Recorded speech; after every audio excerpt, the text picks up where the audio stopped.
Intamin has to be one of the greatest manufacturers in the roller coaster industry. They already have a huge collection of world-class roller coasters, and they also have a large variety in roller coaster models. This manufacturer can really create everything you can imagine. So I decided to collect 15 of the best roller coasters they have ever made, and now I've got a total of 15 roller coasters to go through. So the only thing you have to do is sit back, relax and enjoy this video. And coming in at spot number 15, we got Skyrush at Hershey Park. And maybe this placement for Skyrush won't be so appealing for some of you, but overall I just think Skyrush is a great roller coaster. Skyrush features a very sharp and fast 200-foot plus first drop, and giving the immense speed on the cable lift, this is really a world-class first drop, especially in the back row. After that, Skyrush flies into its signature layout with airtime hill turn, and so on. Some of these hills feature very strong airtime, and the turns are also filled with positive G-forces. But unfortunately, after the stangle dive on Skyrush, I really think the pacing is starting to die out. Except a decent floater airtime hill, there's not much going on Skyrush in the end, but it's still a great roller coaster, of course. And now coming in at spot number 14, we got Stormrunner at Hershey Park. And surprisingly, Stormrunner managed to sneak up in front of Skyrush. Stormrunner overall is an old Intamin accelerator coaster model with a hydraulic launch that is very punchy and fast. And overall, this roller coaster just features a short, punchy and world-class layout. I recommend sitting in the front for the best experience on Stormrunner. This coaster really features strong airtime on the first top hat, then it flies into a very big positive G-force heavy inversion, and I don't really know what to call this. And one of the best elements on Stormrunner is of course this flying snake dive with a double inversion. Oh my god, the speed and whip on this element is just so crazy. This coaster has a world-class layout, but it is also very bizarre looking. And coming in at spot number 13, we got Panion at Busch Gardens Williamsburg. Panion really was the first roller coaster that showcased what Intamin could do with an LSM launch coaster. Panion has a decent start with a short and punchy launch into a hang time filled element, and after that you have these small outer bank airtime hills before you go into the main section of this ride. The backwards and the last frontwards launch on Panion is very aggressive, and you have a atomic stickling vertical stall combined with a cool top hat element. And I would of course recommend the front row for the best airtime on the top hat. And after a world-class drop from the top hat, you go into this cool outer bank airtime hill with a lot of airtime. And the last section of Panion mainly showcases speed, but you also have this huge 0G stall. And Panion really flies through this low to the ground 0G stall. It's amazing. And combined with a few high-speed turns and the last airtime hill to the side, you have a great coaster. And now coming in at spot number 12, we got Teran at Phantasialand. And Teran is the very polarizing heavy-themed Intamin LSM launch coaster. And what's really a part of making this roller coaster layout great is its intense theming all around. Teran really has a very lengthy double launch coaster layout that flies in and out of this themed area. Teran has a total of 2 aggressive launches, where the second rolling launch is so crazy. This coaster layout mainly consists of many high-speed twists and turns combined with a few airtime hills here and there. And the best section on Teran is after the second launch, where you go up this huge overbang and then you slide down into another overbang and this twisted airtime hill. That's the crazy element. But unfortunately, there are a few dead spots on Teran in the end.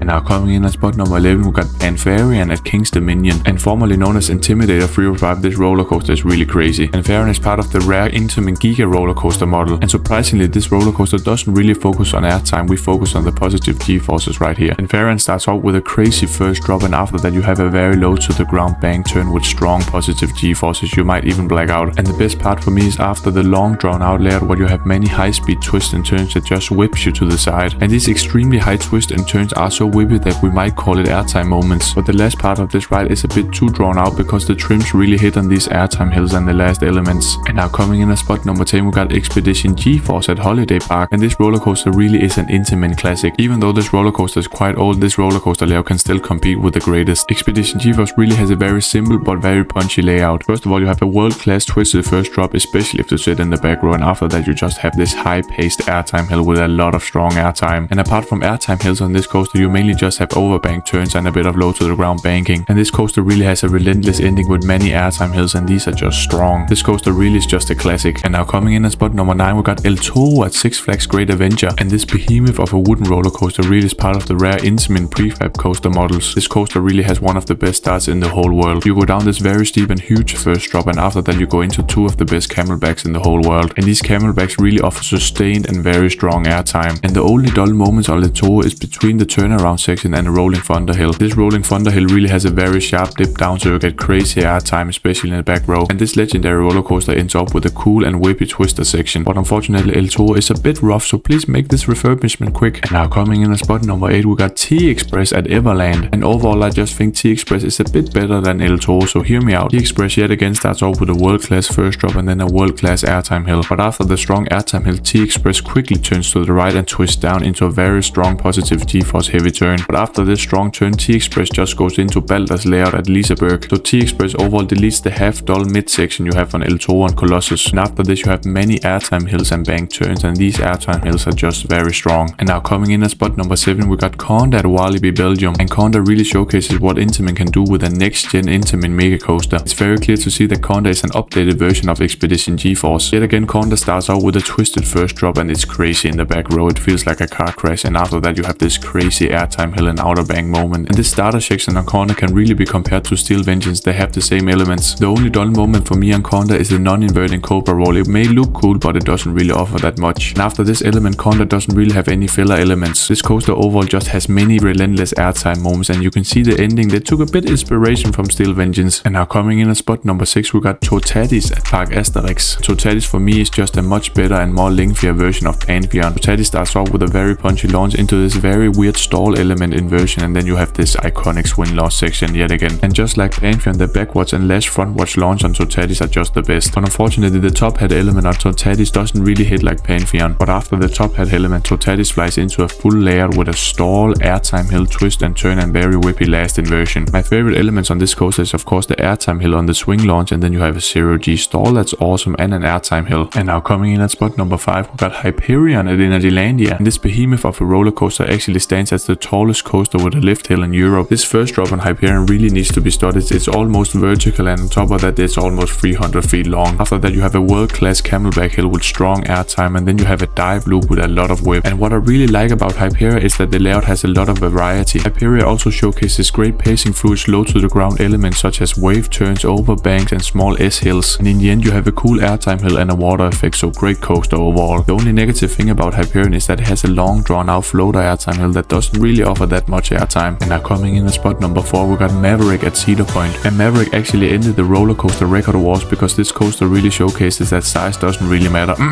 Maverick was actually the first Intamin Blitz like roller coaster with these small trains and these punchy launches, and what can I really say, Maverick starts off with a world class beyond vertical drop and into these twisted high speed turns. On top of that you have a strong airtime hill and cool whippy inversions, but Maverick also takes the speed up a notch with a world class rolling launch through a tunnel. My favorite elements on Maverick are actually the stangle dives, these are just so whippy and crazy. It really feels like these elements could rip your body in half. This ride also finishes off with a very strong low to the ground airtime hill, and I'm actually glad that Maverick has these restraints, because if you had a lap bar I think these stangle dives would be too crazy for your body. And coming in at spot number 3 we got Taika at Lin and Maki, and Taika yet again is a crazy Intamin Blitz roller coaster, but now they just call it LSM launch coaster. What Taika does better than Maverick in my opinion is its variety in elements, and you can really see that the layers on the new Intamin roller coasters are very inspired by RMC elements. This roller coaster starts off with a punchy launch into a very weird outer bank yet inversion type thing, I don't know what's called. After that Taika goes around the layout just like Teran until it hits the second launch where you go into this top hat element, and then you have a huge 0G stall. Taika overall is just a relentless roller coaster with many positive and negative GeForce heavy moments. And now coming in at spot number 2 we got Batman Gotham City Escape, and surprisingly yet again we have another Intamin LSM launch coaster on the list. And what Gotham City Escape does better than Taika in my opinion is that this coaster has many more bizarre and great elements, and it's very cool to see that this roller coaster has a lot more focus on hang time filled inversions. And this coaster yet again is another relentless Intamin layout. The best one is a second rolling launch that goes into this huge top hat element, and after a great beyond vertical drop on this top hat you just have a great layout with many positive and negative GeForce heavy moments of course. And surprisingly this coaster launches you for a third time, and then it goes into this hang time filled stall, and after one of the best stalls in the world this roller coaster has a very weird ending where it just trims on a spike and then rolls back and goes into a turntable. And now coming in at spot number 1 we got Velocicoaster at Islands of Adventure. Velocicoaster overall is just a complete ride experience. You have everything from a cool layout to great theming, and what I really like about this roller coaster is the lengthy train, because you get a completely different experience if you ride the front or the back row. In the front row you really get pushed out of your seat in many moments, and in the back row you really get pulled out of your seat. Velocicoaster overall has a very lengthy roller coaster layout with 2 amazing launches. The first part of Velocicoaster is a heavily themed twister section with many great inversions, and then you have twists and turns with airtime hills. After that Velocicoaster flies into a very strong rolling launch and into a great second half. This coaster really has one of the best top hats in the world with ejector airtime in the front row and ejector airtime on the pull in the back row. This roller coaster just looks amazing flying over the pathway on this 0G stall and into this twister section over the pathways. Velocicoaster yet again packs in airtime on this spaghetti ball section with a wave turn and then a twisted airtime hill. And in the end you also hit one of the best inversions in the world called the Mosasaurus roll over the water. The speed and whip on this inversion is so crazy that it feels like you fly out of the train. And then of course in the end you hit a twisted S hill with a bit of airtime yet again. And whoa, now we finally made it to the end of this video. Did you like like it? Did you hate it? Have I missed some roller coasters on the list? Let me know in the comments. It was really hard to only pick 15 coasters for Intamin. Perhaps I should do a part 2, let me know in the comments. And in the end of the day, I'm always gonna say bye bye.